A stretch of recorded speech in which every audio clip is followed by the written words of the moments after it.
Imagine for a second a world where your credit line isn't some number handed down by a hidden system. What if it was directly tied to assets you already own, assets you lock up yourself? We tend to think of credit as, well, risky debt, an obligation. But what if it was more like a collateralized privilege? That shift in thinking is exactly what we're diving into today. It's this concept of the future Metallicus loan protocol card system. Right. And to be clear, we're not looking at a finished product here. It's more like an extrapolation, right? Based on existing code for tokens like XPR, SXMD, Lonity, or Metal. The sources lay out how this whole architecture could work, how it could build a decentralized credit system from the ground up. So our mission today is really to get under the hood, understand the mechanics, sure, but also what this means for, the balance of power between users, merchants, and the big players. And what jumps out right away is just how ambitious it is.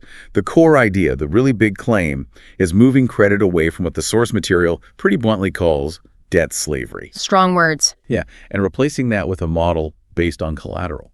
You're using your own assets to back your spending power. It links your credit directly to what you've staked, not some external judgment of your trustworthiness. Okay, let's break that down for someone listening. How does an individual actually get started? It begins with this staker setup. Is that right? Becoming your own bank, essentially. Exactly. The first step is you, the user, taking some low-end coins and depositing them into a smart contract, staking them. Okay, let's use an example, say 100,000 loan coins. Perfect. So you stake those 100,000 loan coins, and the clever part is that single action triggers three things all at once. Three things.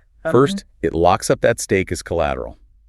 The system looks at the value of those locked coins, maybe $10,000 worth, and determines your credit limit based on that. Let's say perhaps $5,000. Right, a percentage of the collateral value. Precisely. Second, you immediately start generating yield. Those staked loan coins start earning APY right from the get-go. You're earning just by having them locked up. And the third thing, you said it was the game changer. Yes. The third part is credit identity creation. This action writes your permanent, unchangeable credit identity onto the blockchain. Think of it like a transparent, verifiable profile. It shows your stake size, how much credit you're using, and, crucially, your repayment history, all visible on-chain. So it's not like digging up some old file in a dusty cabinet at a credit bureau. It's more like real-time performance stats. That's a great way to put it. Your credit score becomes just a mathematical result of your on-chain history. No FICO, no background checks needed at this stage. It completely sidesteps the old system. That feels like a fundamental shift in who holds the information and the power. But hang on, let's address a potential issue here. Loan isn't a stablecoin, is it? Its value goes up and down. Correct, it's volatile. So if my credit limit is set in dollars, say that $5,000, but the loan I staked suddenly tanks by 50% in a bad week, what stops the system from just slashing my credit limit or, worse, liquidating my position? How does it handle that volatility risk? That's definitely the critical point for any system like this. The sources suggest it works with over-collateralization, a safety margin. So you might only be able to borrow, say, 50% of your collateral's current market value. Okay. If the value of your staked loan drops and gets dangerously close to that threshold, the protocol is designed to automatically ping you. It'll say, hey, you need to add more collateral, or we'll start using some of your stake loan and to pay down the outstanding balance. So it's a margin call mechanism, basically. Essentially, yes. It keeps the protocol solvent and makes sure that dollar-denominated credit line stays backed. The risk of needing to top up falls on the user, the one providing the collateral. Got it. That makes sense for risk management. Okay, so assuming my collateral level is fine, I've got my credit line. Now let's talk about actually using it. I pull out my loan card or use the app and buy something, let's say a $500 flight. Okay, so the transaction itself happens on the XPR network. That's the underlying layer 1 blockchain, the rails everything runs on. The loan protocol instantly checks if you have the $500 available credit against your stake. And the merchant, what do they get? They get paid in XMD, the stablecoin. And here's the key. They get it instantly. Plus, thanks to the XPR network, the transaction has zero gas fees or interchange fees. Zero fees. That's massive for merchants. We'll definitely circle back to that. But for me, the user, I now owe $500. This is where that yield eats debt idea comes in, right? Which sounds almost too good to be true. Instead of facing like 20% APR, the debt starts disappearing. Where does that yield actually come from? Right. This is the core economic engine. Remember that APY you started earning the moment you staked your loan one? Let's stick with that 12% example. Okay, yeah. That yield is generated by the overall activity within the Metallicus ecosystem. It could come from various sources, maybe fees from certain types of transactions, or from borrowers who choose different repayment options. But fundamentally, it's revenue generated by the protocol itself. Uh-huh. Now, instead of that yield just landing in your wallet as extra loanin', the protocol is designed to automatically route it towards paying down your outstanding $500 balance. So the system uses its own earnings. Exactly. It uses its internal economic output, the yield, to cancel out the debt you incurred by spending. It's not charging you external interest, it's applying internal gains. So the yield literally acts like negative interest. If I stake enough and the yield is decent, my spending could essentially be paid off passively over time and just by me continuing to participate. That's precisely the idea. Every single day your loan stays staked, that yield chips away at your balance. The longer you hold your stake, theoretically, the less you end up owing out of pocket, even if you don't make manual payments. It completely flips the incentive structure from making minimum payments to encouraging long-term staking. Wow. Okay, that alone is potentially revolutionary for the user experience. But for this to really take off, the other side, the transaction, the merchant has to be just as excited, right? Yeah. Let's talk about that merchant revolution. Yeah, and for merchants, it's incredibly straightforward and appealing. Yeah. Two main things: instant settlement in XMD stablecoin and zero interchange fees. Zero. Compared to what they pay now. Compared to the typical 2%, maybe even 3%, that Visa, MasterCard, and the banks take off the top of every single swipe in the traditional system. Here, the merchant gets 100% of the listed price instantly.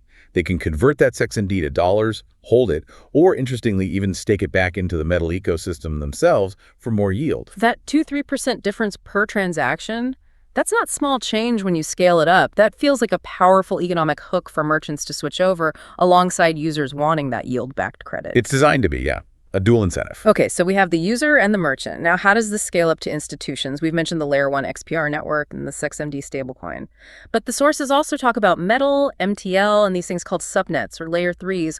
Why bring in L3s? Why wouldn't a big bank just use the main XPR network? That comes down to control and compliance, mostly. Think of the public XPR network as the main highway. It's open, efficient. But big institutions like banks or regulated fintechs have very specific needs. They need strict know your customer KYC processes. They need data kept separate. They need to follow local rules. Right. They can't just operate on a fully open public chain for everything. Exactly. So using the Metal protocol, an institution can spin up its own L3 subnet. It's like building their own private access-controlled road that still connects to the main highway.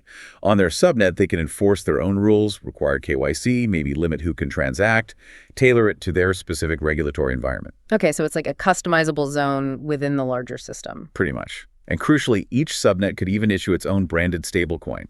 Let's imagine a JUPUSD for a specific bank or region. But that local stablecoin would still be securely backed by and redeemable for the main XMD stablecoin on the Layer 1. And where does Metal fit in? Metal acts as the bridge, the settlement rail between all these different subnets and the main L1. It ensures value can move seamlessly and securely across these different controlled environments, connecting everything together. Got it. So Metal is the glue allowing localized, compliant credit systems to exist while still plugging into the core economic engine fueled by the base collateral token, loan. That's the key insight. Whether you're an individual user staking Loan or a massive institution operating an L3 subnet anchored to XMD, which itself is related to the whole system, everyone is ultimately benefiting from and contributing to the yield generated from that same underlying token, Loan. Okay. That creates a kind of unified economic pull. Exactly. A shared foundation. Which brings us nicely to the engine driving this whole thing, the loan flywheel. Can we map that out? Not just list steps, but trace the flow of value. Yeah, let's walk through it. The starting point, the initial energy input, is always the user staking loan. That stake does two things immediately: creates the potential for yield and provides the collateral for a credit line. Okay, step one. Stake the one. Then what? Then the user spends. They use their credit line via the XPR network. This creates that temporary balance, usually paid to the merchant in XMD. Now the protocol has a job: resolve that balance. Right. And that spending action pulls merchants in because they want the instant, fee-free XMD payment. Correct. Merchants accepting SexMD may now have an incentive to either use it, convert it, or maybe even stake it themselves within the ecosystem, adding to the overall pool of staked value and activity. So user staking and merchant activity both feed the protocol's revenue generation, Which generates the yield. the yield that then gets automatically routed back to pay down the initial user's loan balance. Exactly. And crucially, think about the effect of every swipe. Every time someone uses their credit, it reinforces the need for their loan collateral to remain locked up. This increases demand for loan, reduces the amount floating around on the market, and ideally supports its value and yield potential over time. So it's a cycle. Spending requires staking. Staking generates yield. Yield pays off spending, encouraging more activity. It's designed as a self-reinforcing loop, yes, compounding demand and locking up the core token to hopefully make the whole protocol sustainable. It really is a completely different way of thinking about credit infrastructure. This must be why the source material talks about it having a moral spine. It sounds like it's structured to reward participation and stability rather than profiting from high interest on debt. That seems to be the philosophical underpinning, yes. Rewarding what they frame as good financial behavior staking, responsible usage, rather than relying on extracting interest payments, especially from those struggling. So wrapping this section up, the big departure from traditional credit is huge. It's total. You go from needing permission based on opaque scores to getting credit based on transparently staked collateral. From debt obligation to collateralized spending power. From hidden scores to on-chain verifiable history. And from interest payments to potentially self-liquidating balances powered by protocol yield. It's not just tweaking the interest rate, it's changing the fundamental geometry of debt, as you said earlier. Okay, so for our listeners who find this fascinating, maybe even potentially disruptive, what's the key signal to watch for next? What tells us this is moving from concept to reality? The sources were pretty clear on this one. Keep an eye out for the testing phase. Specifically, look for announcements or activity related to the on-chain credit scoring actually being tested, or the first iterations of these loan-backed stable credit lines appearing on the XPR Network testnet. Right, moving from the white paper to working code on the test network, that's the critical step. That's the proof point, yeah, when theory meets practice. Which leads us perfectly into our final provocative thought for you, the listener, to chew on. If, and it's still an if, but if this yield-eats-debt model proves to be stable, scalable, and attractive to both users and merchants. A system where you're essentially rewarded for managing your credit well through staking. What does that actually mean for the existing global credit card industry? We're talking about a market worth trillions, built almost entirely on the interest generated from balances carried month to month. How quickly could those legacy players, those giants, built on the old model of interest-bearing debt, find themselves facing a fundamentally different, perhaps technologically superior competitor? Could they become obsolete faster than we think?